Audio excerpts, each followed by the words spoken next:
Battlefield 2042.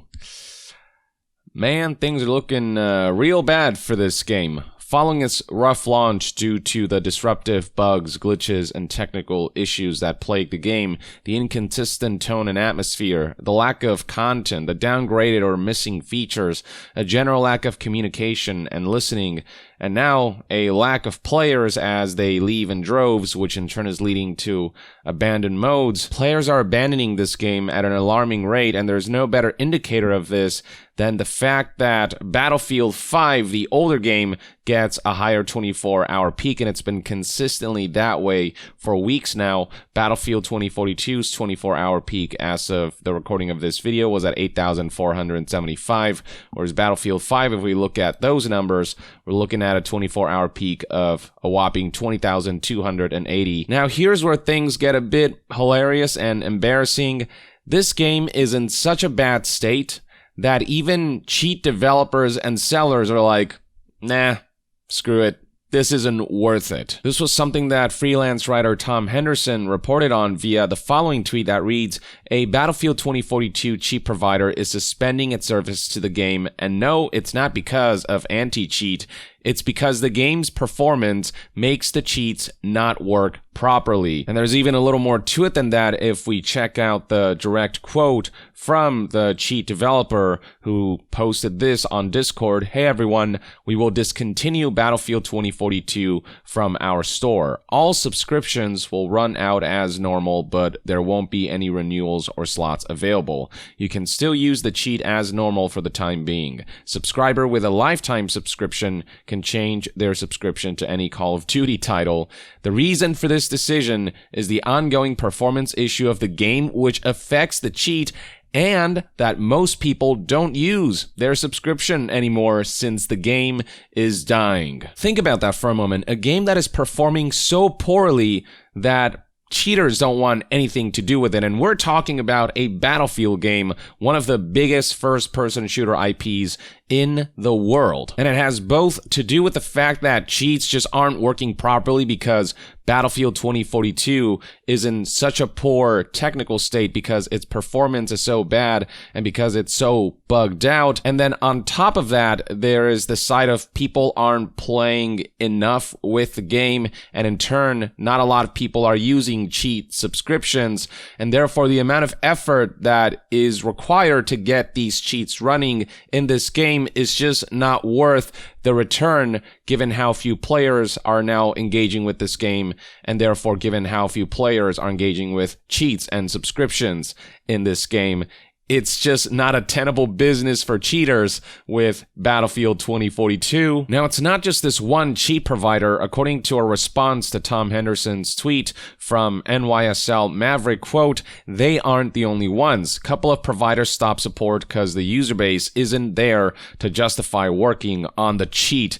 LOL." Especially given the general perception that this game's just not even worth playing and progressing through because it feels like it's just dying off. And we're not just talking about one cheat provider who threw their hands up. We're talking about a multitude. Basically across the board, cheaters are going, yeah, screw it.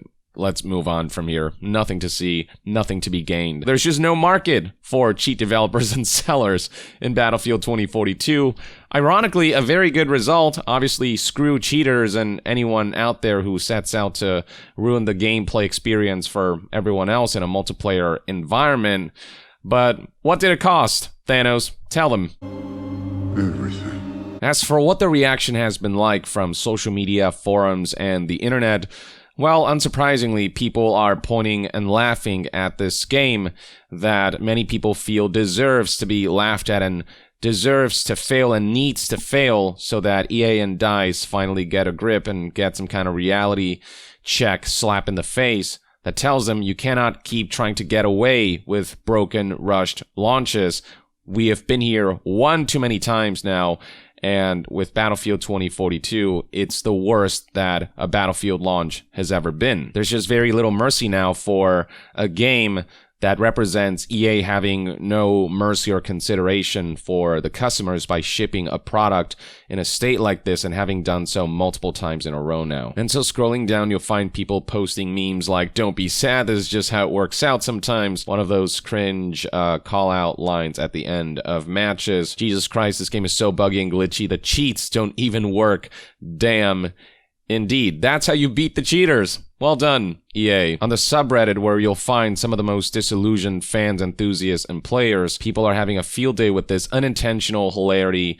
Over 7,000 upvotes in 23 hours, 98% upvote ratio. One of the top comments read, "Destruction so good that it destroys cheaters," referencing lies surrounding how Battlefield 2042 would have some of the most incredible destruction in the series, only for this specific outing to woefully under-deliver on that front, with destructible environments and objects just being incredibly poorly realized in this entry. Ha ha ha ha, this is golden, oh my god.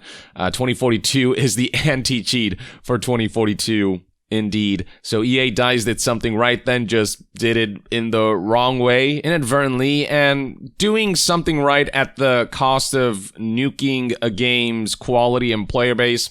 I wouldn't say that's a great exchange rate there. How to make a good anti-cheat in 2022, make a trash game that doesn't run correctly. It's almost too good to be true. Hey, I mean, it worked, right? Task failed successfully. That's a great way to put it. That's exactly what this is. But you get the idea. I mean, all of the comments are in a similar vein of people just making fun of this situation for a game that EA should have known better than to ship like this. Now, funny enough, a couple days ago, before this story broke, somebody made this meme that kind of predicted this situation. Over almost 8,000 upvotes. Big brain move from DICE/EA. You don't need to build an anti-cheat when even hackers won't play the game, which, yeah, that kind of became reality, didn't it? But yeah, when you're in a situation where even the lowest form of players, the cheaters who like to screw with everyone else to reward themselves in a way that gives them an extreme advantage, even when those people are not having enough fun with the game or are not enthusiastic enough about the future of the game and its player base and its current state to feel like it's worth engaging in their screwing, I mean, that's about as dire as it can get for a so-called live service. I'm not saying I want cheaters in our games, let me be clear. What I am saying is that the cheaters' disposition towards Battlefield 2042 is reflective of the masses' general sentiments and their lack of interest in the game, which in turn is making cheaters lack interest in the game. But hey, at least Rush Mode is back. This was a mode that they had removed from the featured playlist, and it pissed off a lot of people because not only is Rush Mode a staple of the Battlefield series, and it makes no sense to make that temporary, the state of the game necessitates that modes be made permanent so that it can help mitigate the game's current lack of content and its broken state. Rush Mode is currently the one saving grace for the game. For some reason, they decided to go ahead with their initial plans to remove it after some time, and then the backlash got so bad with people saying, "What are you thinking? Do you not hear us saying we don't want you to remove Rush Mode, especially in the game's current state?" that they eventually decided, all right, we have listened, Rush is coming back. And so now we've gone from -10 to a -9.5. Like, this game is nowhere near zero, the baseline, before it can actually start with improvements and content additions beyond what should have been the baseline quality standard. It is good that Rush Mode is back, don't get me wrong, but there's still plenty of fundamental issues with this game that disrupt the gameplay experience enough that Battlefield 2042 feels untenable as a fun and consistent competitive first-person shooter multiplayer experience. Like how this player points out in this video how they thought they were missing their shots, but turns out DICE missed an invisible wall, as if the game didn't have enough issues with hit registration and bullet spread. Now we're looking at invisible walls that sees a player line up a shot properly, but not be able to hit the enemy and get the kill when they should have been able to because of an invisible object that the game forgot to remove. Optics are still awful. The game continues to get made fun of with memes like this that highlight how Battlefield 2042